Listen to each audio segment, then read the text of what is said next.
Willy, ¿cómo estás? Hola Robert, ¿cómo estás? Qué gusto verte otra vez. Qué bueno que podamos poner estos videos los martes y hoy día queremos hablar sobre los apóstoles en la actualidad. Es un tema candente ahora, ¿Por qué? ¿no? Porque hay un conflicto, digamos, serio en cuanto al manejo del término apóstolo ahora, ¿no? Es una persona, digamos, de una autoridad suprema dentro de las iglesias evangélicas, ¿no? ¿Qué es Y un apóstol? desde el punto de vista bíblico, el término significa enviado, ¿no? Es uno elegido por Dios para ser comisionado con una misión especial y es enviado por él a representarlo dentro del mundo, ¿no? Ese es el concepto de apóstol, ¿no? Eh, Pero involucra más detalles. ¿Quién fue el primero que trajo este concepto de apostolado en la Biblia? Bueno, se ve en el libro en la elección de los 12, ¿no? O sea, ahí empieza, ¿no? La elección de los 12 en Marcos 3. Es la elección particular de 12 discípulos para ser comisionados a una tarea especial, ¿no? De alta importancia, ¿ya? Y el Señor elige a 12 inicialmente, incluye a Judas, ¿no? Incluye a Judas. Eh, y con ellos convive 3 años, ¿no? En Hechos capítulo 1, cuando quieren elegir a un nuevo apóstol con la caída de Judas, dan algunos detalles que son interesantes para, digamos, tener, digamos, un criterio adecuado para considerar qué pensaban ellos de un apóstol, ¿no? Ya que me ha venido a la memoria ahorita, Hechos capítulo 1, ahí Pedro, cuando habla del sucesor de Judas, da algunos detalles, ¿no? Por ejemplo, en el verso 14 del capítulo 1 dice, todos estos perseveraban unánimes en oración y ruego con las mujeres, ¿no? Y en aquellos días Pedro se levantó en medio de los hermanos y bueno, y dijo, varones hermanos, es necesario que se cumpliese la escritura en que el Espíritu Santo habló por boca de David acerca de Judas, ¿no? Bueno, voy a saltarme un poco. Dice, y era contado con nosotros y tenía parte en este ministerio. Es interesante. Pues, con el salario de su iniquidad, bueno, describe cuál fue su caída y en el 21 dice, es necesario pues que de estos hombres que han estado junto con nosotros todo el tiempo que el Señor Jesús entraba y salía con nosotros. O sea, Jesús en Marcos 3 elige a 12 para que estén con él. O sea, los apóstoles iban a ser seguidores directos de Jesucristo. Ese es un término asociado al discipulado, ese es el concepto de peripatético, o sea, que caminarían con él. Iban a ser una comunidad, ¿no es cierto? Iban a tener un trabajo permanente con él, una tarea de estar en la labor como un equipo, ¿no? O sea, van a ir de pueblo en pueblo y lo acompañan en todas las tareas que él iba a realizar. Cuando dice entrar y salir, quiere decir de principio a fin. Comenzando desde el bautismo de Juan, el día en que de nosotros fue recibido arriba, hasta el día en que fue recibido, o sea, toda la etapa del ministerio de Cristo, ¿no? Se ha hecho testigo con nosotros de su resurrección. Este es un apóstol, una persona que ha convivido con Cristo, que ha escuchado sus enseñanzas, que ha internalizado las verdades, que lo ha acompañado a lo largo de su ministerio y sus padecimientos y es testigo final de su resurrección. O sea, que comprueba que todos los hechos y mensajes que él, digamos, profetizó sobre su persona se cumplieron. Por consiguiente, ahora es un encargado de llevar ese mensaje a toda la humanidad. Es interesante lo que dices. Tú estabas hablando de que Pedro habla para reemplazar a Judas y el que ellos reemplazan es Matías, ¿no? Correcto. Eh, la pregunta es, ¿por qué son importantes los 12 apóstoles? Porque ellos ponen el fundamento de la fe. O sea, por ejemplo, en Efesios capítulo 3, cuando Pablo les escribe a los hermanos de Efesios, dice algo interesante en el verso 5, capítulo 3 de Efesios, verso 5, sobre la autoridad que tienen los apóstoles para establecer doctrina. También lo vas a ver en Hechos 2:42, si no me equivoco, que perseveran en la doctrina de los apóstoles, pero aquí en Efesios dice algo interesante que sí me gustaría leerlo. Él habla del establecimiento de las doctrinas para los gentiles y dice, misterio que en otras generaciones no se dio a conocer a los hijos de los hombres, como ahora es revelado a sus santos apóstoles y profetas por el Espíritu. O sea, los apóstoles tuvieron un contacto directo con Cristo, por eso son testigos oculares de lo que él hizo y dijo. Sin embargo, también tienen comunicación directa con Cristo durante el tiempo de su existencia aquí en la tierra. O sea, ellos podían dialogar con Jesús. Tú lo vas a ver. Es una experiencia particular. Y esto se va a reforzar mucho cuando en Gálatas capítulo 1, verso 11, Pablo explica su experiencia sobre cómo había recibido su evangelio. Dice el verso 11, mas os hago saber, hermanos, que el evangelio anunciado por mí no es según hombre. Verso 12, pues yo ni lo recibí ni lo aprendí de hombre alguno, sino por revelación de Jesucristo. Esta es la diferencia entre los apóstoles del primer siglo. Ellos tenían revelación directa del Señor Jesucristo para establecer doctrina.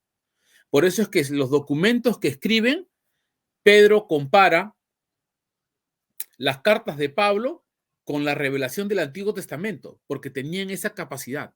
Y es una virtud que nadie más puede tener porque se cierra con Apocalipsis. No lo digo yo, lo dice, vamos a Pedro, porque es importante que asentemos estas bases del concepto del término apóstol en el Nuevo Testamento, porque ahora se usa como un título de poder y autoridad, ¿no?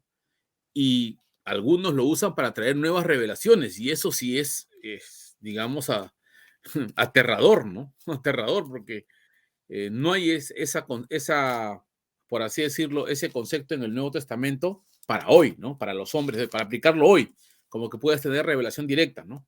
Porque el libro de Juan, capítulo 15, en la oración de Jesús, él ora por los que estaban presentes y por los que habían de venir por la predicación de estos. O sea, es interesante el rol que cumplen los apóstoles para ser intermediarios de la revelación de Cristo hacia los hombres. Con ellos termina. Bueno, te quería leer, por ejemplo, Primera de Pedro, perdón, no me quiero perder. Primera de Pedro, Segunda de Pedro, capítulo 3, donde equipara la revelación que tiene Pablo con la autoridad de la escritura del Antiguo Testamento. En el verso 15 dice, y tened entendido que la paciencia de nuestro Señor es para salvación, como también nuestro amado hermano Pablo, según la sabiduría que le ha sido dada, os ha escrito, casi en todas sus epístolas, hablando de ellas, de estas cosas, entre las cuales hay algunas difíciles de entender, las cuales los indoctos e inconstantes tuercen, como también las otras escrituras para su propia perdición. O sea, Pedro reconoce la revelación que tiene Pablo y que los documentos escritos por él bajo esa revelación tienen el mismo nivel del Antiguo Testamento como documentos de la voluntad divina. Y eso es algo que se cierra con los apóstoles. Juan dice en Apocalipsis que nadie puede añadirle a esta profecía, ¿no? O sea, con esa terminología sella el canon del Nuevo Testamento. Por consiguiente, no hay nueva revelación doctrinal, no puede haber. Se nota en Hebreos capítulo 2. ¿Por qué cito las Escrituras? Porque las Escrituras tienen que darnos el panorama de los conceptos que nosotros defendemos ahora. En Hebreos capítulo 2, que se dirige, esta es una carta, por eso dicen que no es la carta de un apóstol, sino o uno de los, fundadores de la fe en esa época. Algunos plantean como que fuera Bernabé, ¿no? Que bueno, fue catalogado apóstol, otros dicen que fue Apolos, como decía Lutero, pero lo que nos interesa es lo que dice en Hebreos 2, porque no voy a defender ahorita la autoría de Hebreos.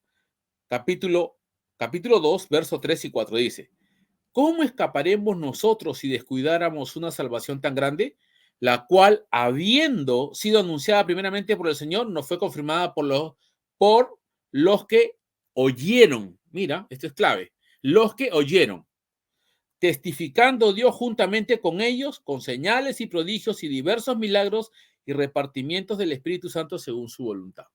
O sea, ellos hablan de la autoría que ellos tenían como testigos primarios de la voz de nuestro Señor y de sus enseñanzas, y tenían esa autoridad para establecer doctrina porque recibían revelación directa del Señor.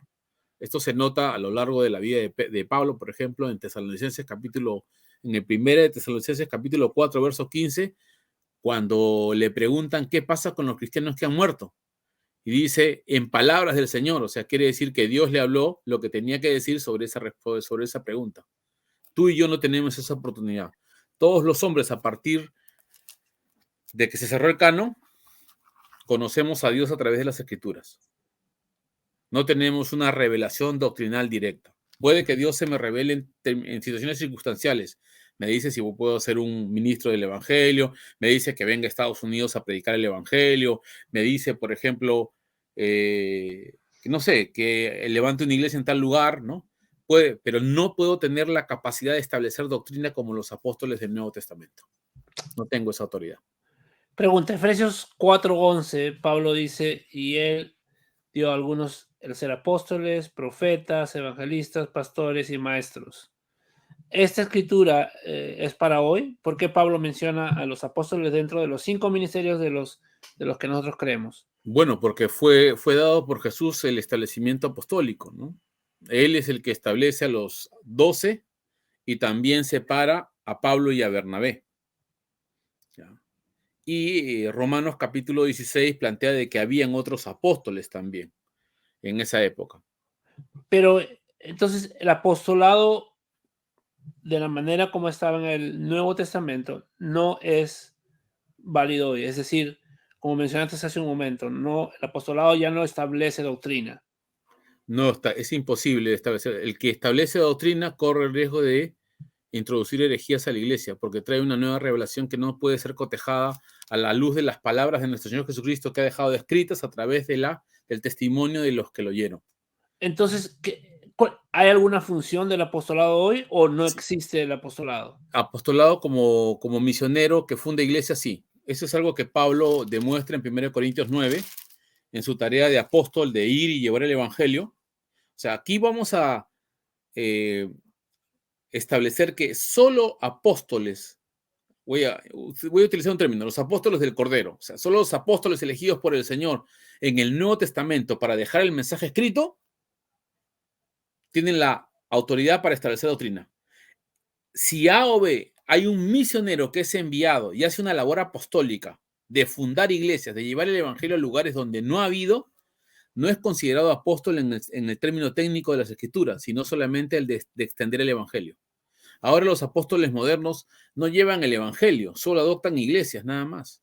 Solo le dan cobertura. O sea por ejemplo, nosotros conocimos al pastor Estrada. El pastor Estrada en el Perú levantó iglesias que existen hasta ahora.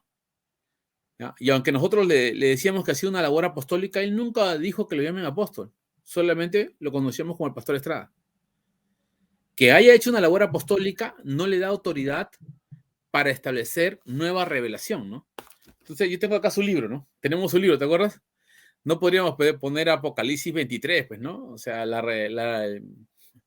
digamos, la revelación que tuvo el pastor Estrada de ir a Perú, ¿no? O sea, él tuvo una revelación, por supuesto, personal y un llamado para Perú, pero no podemos añadirlo como Apocalipsis 23, Apocalipsis 24, no se puede, porque es una revelación privada y particular para él, no es para toda la iglesia. Es un llamado, aún es más, no estableció nueva doctrina, solamente cumplió lo que dice Mateo 28, id y haced discípulos a todas las naciones. En base a esa revelación bíblica, él recibió un llamado de Dios para ir a Perú. Para terminar, sé que ese tema tiene para mucho más, pero el tiempo se nos está acabando. ¿El apostolado es necesario en la iglesia de hoy? Claro, para evangelizar, por supuesto que sí. Para hacer una tarea evangelística, sí. Pero como título de autoridad dentro de la iglesia para, digamos, traer bendición a otros pastores, ya, darle un rango, digamos, de jerarquía, aquí hay que verlo con lupa. Verlo con lupa. Aunque uno gana un grado de honra, por supuesto, por difundir el evangelio, ¿no? Pero no un grado de honra para ser honrado por los demás pastores, ¿no? Para que él tenga un nivel superior, ¿no? Es uno entre iguales. Por eso es que es interesante el Nuevo Testamento, establece uno entre iguales, esa es la doctrina. O sea, es un líder entre iguales. Él no es más ni superior, tienen la misma calidad doctrinal de revelación. Tú puedes comparar a Pedro, a Juan y a Pablo, que tienen el mismo nivel de revelación, tienen una calidad, digamos, de comprensión de la verdad en base al lenguaje que ellos tienen. Juan en el lenguaje del amor, Pedro en base a la visión de la circuncisión y Pablo en base al trabajo que hacía entre los gentiles. Pero tenían la misma calidad de revelación. En cambio, ahora se quiere usar como jerarquía para decir yo tengo una bendición especial que tú no la tienes, entonces yo solo te la puedo transmitir como autoridad apostólica sobre ti. Y ese concepto no existe en la Biblia. No existe. Ese grado de jerarquía, ¿no? Por eso es que Pedro rinde cuentas a Jacobo, el hermano del Señor, en Hechos capítulo 15. Buenísimo. Bueno, muchas gracias a los que nos están viendo. ¿Podrías orar por nosotros para terminar? Por supuesto. Padre, te pido en esta hora que bendigas de manera especial a la iglesia, que extiendas el evangelio y que haya hombres con labor titánica de ser puestos en la brecha para llevar tu palabra a los confines de la tierra. Aquellos que han hecho esa tarea con sacrificio, con entrega, con abnegación, con amor, con devoción, con pasión, llénalos de tu gracia. Levanta gente que tenga ese coraje, Señor, de ir a los confines, a donde el evangelio no ha sido anunciado todavía.